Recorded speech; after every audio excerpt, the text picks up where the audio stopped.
नमस्कार दोस्तों, मेरे चैनल में एक बार फिर से आप लोगों का स्वागत है। दोस्तों, शेर शाह के उत्तराधिकारी यानी कि इस्लाम शाह पार्ट 1 में मैंने आप लोगों को बताया था कि शेर शाह की मृत्यु के बाद उसके पुत्र आदिल खां को जो है सिंहासन पर बिठाया गया, जिसने इस्लाम शाह की उपाधि धारण की।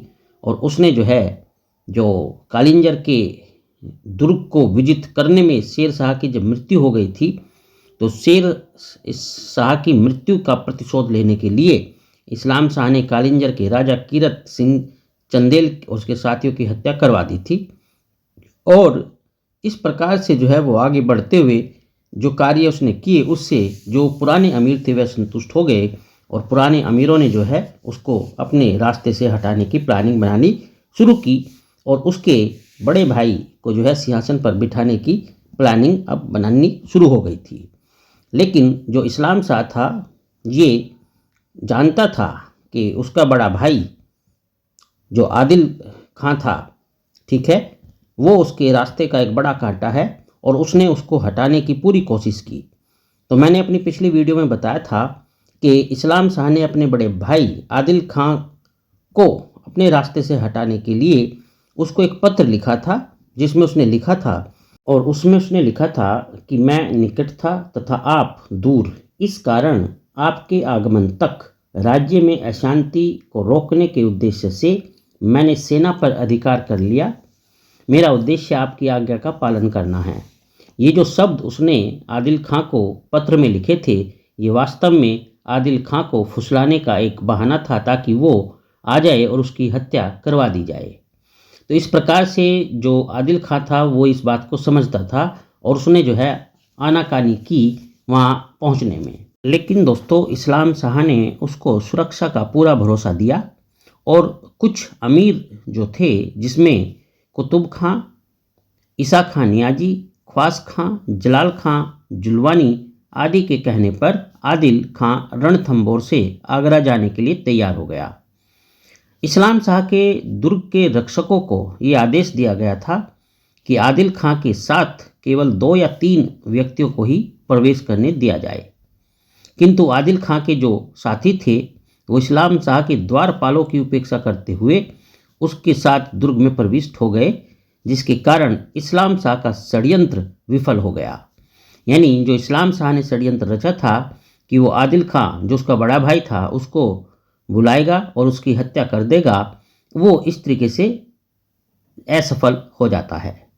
आदिल खां बहुत विलासप्रिय व्यक्ति था। वो विलासिता में पूरा तल्लीन रहता था।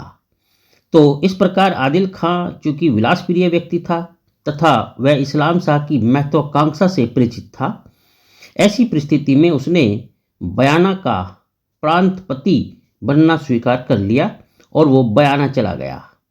किंतु इस्लाम शाह के उद्देश्य की पूर्ति नहीं हो सकी थी, यानी उसको मरवाने की जो उसकी उद्देश्य था वो सफल नहीं हुआ था, जिसके कारण उसे आदिल खां की ओर से हमेशा संदेह बना रहता था कि कहीं आदिल खां कभी उसको सिंहासन से हटा न दे। इस प्रकार इस्लाम शाह ने गाजी खां को सोने की एक जंजीर के साथ आदिल खां के पास भेजा और आदेश दिया कि वह इसमें बंधकर आगरा चला जाए, जहां वह स्वयं उसे मुक्त करके सम्मान के साथ बयाना भेज देगा। समझ में आई ये बातें मेरी आपको? मतलब क्या हुआ कि चूंकि जो इस्लाम शाह था वो अपने बड़े भाई आदिल खां से हमेशा आशंकित रहता था और उसने गाजी खां को भेजा सोने की जंजीर के साथ कि आदिल खां को इसमें बांधकर आगरा चला जाए और वह यानी कि इस्लाम शाह उसे वहाँ जाकर सम्मान के साथ मुक्त करके बयाना भेज देगा। तो इस तरीके की जो प्लानिंग इसने की इस्लाम शाह ने आदिल खां के विरुद्ध, वो अब आगे की बातें आप इससे सुनिए।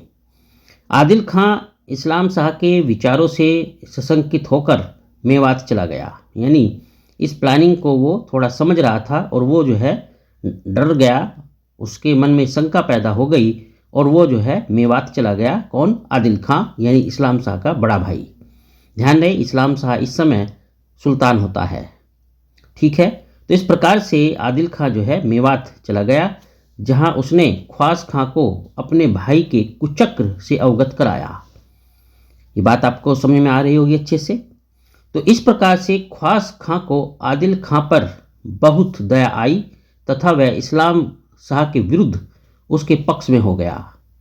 शाही प्रतिनिधि गाजी खां को गिरफ्तार कर ख्वास खां ने इस्लाम शाह के विरुद्ध विद्रोह कर दिया और आदिल खां सहित आगरा की ओर प्रस्थान किया, किंतु इस्लाम शाह ने विद्रोहियों को पराजित कर दिया।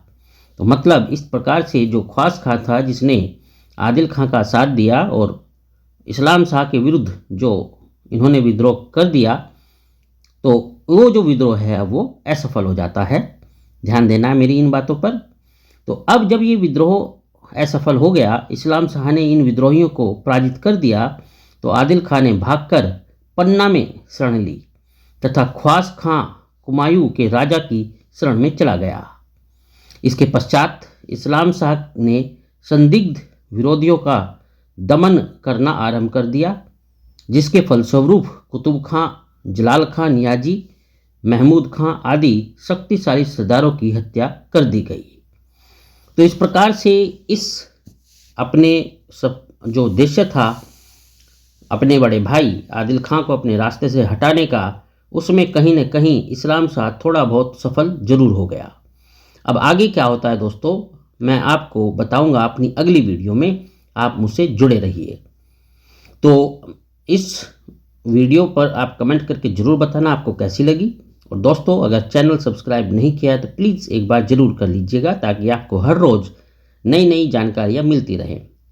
तो चलिए, मैं ईश्वर से आपके अच्छे की प्रार्थना करता हूँ और करता रहूँगा। भगवान आपका हमेशा भला करे।